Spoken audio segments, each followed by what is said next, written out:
Gece yine kapımda, patavatsızca, sorgusuzca.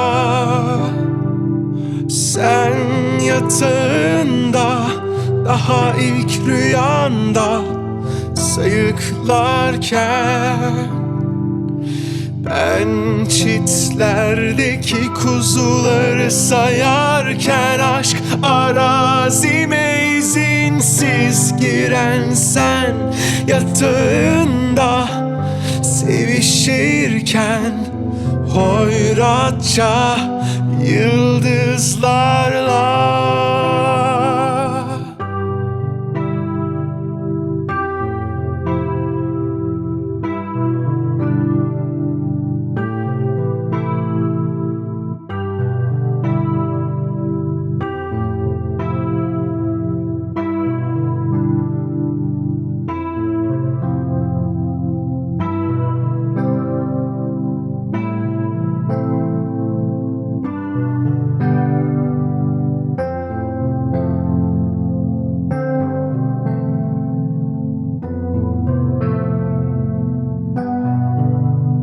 Yağmur damlaları takılsa yüzüme, yüzüm gözlerine, senle ben sel olsak unutulmuş derinlere, derinler alsa götürse kaybolan maviye.